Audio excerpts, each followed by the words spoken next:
Picture a medieval castle. We imagine a king standing alone in a vast stone chamber, gazing out a window, lost in thought. Powerful, solitary. That image is a complete fantasy. Privacy, as you and I know it, did not exist inside these walls. The silence you need to even think, the personal space you take for granted, it's a modern invention. And for the people who lived here, from the highest lord to the lowest servant, the lack of it would feel like a psychological prison to us today. So, how did they survive in a world where you were never, ever truly alone? The first thing to understand is that a castle wasn't designed to be a comfortable home. It was a machine for war. And in that machine, privacy wasn't just a luxury, it was a security risk. The reason why is threefold. First, security. An empty hallway or an unused room was a blind spot, a place where an assassin could hide or an enemy could infiltrate.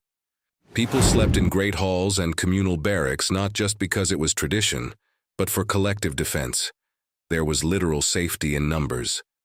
Second, warmth and economics. Castles were giant, drafty refrigerators made of stone. Stone is great for stopping a catapult, but it's a terrible insulator. The most efficient way to stay warm was a roaring fire, which heated only a tiny area. It was body heat. Packing dozens of people into a single room was a matter of survival, a way of pooling a vital resource. And finally, their entire social structure was different. Today, we value individualism. We see being alone as a way to recharge and discover ourselves. To them, being alone was suspicious. It meant you were an outcast, a plotter, or just plain weird. Your identity wasn't internal. It was defined by your role in the community, and that role had to be publicly performed at all times. So what did this total lack of privacy actually feel like? Let's walk through a single day. You don't wake up to an alarm clock. You wake up on a straw pallet on the floor of the Great Hall because someone's dog just licked your face. Around you, dozens, maybe hundreds of other people are coughing, snoring, and shuffling around as they start their day. And then the noise begins, it never stops. The clang of the blacksmith's hammer from the bailey, the butchers chopping meat in the kitchens, soldiers shouting drills in the yard, the constant chatter, the crying children, the barking dogs.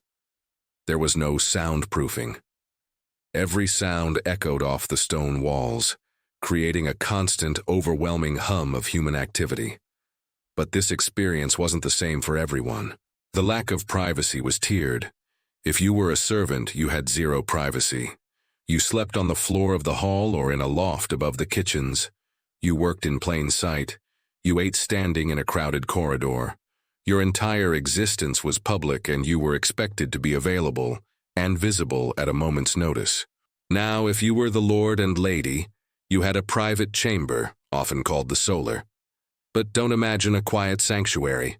This room was their office, their boardroom, and their reception lounge all in one. Advisors would come and go with reports. Petitioners would wait for an audience. Servants were constantly present, tidying up, bringing food, or tending to the fire. Even the Lord's bed wasn't sacred.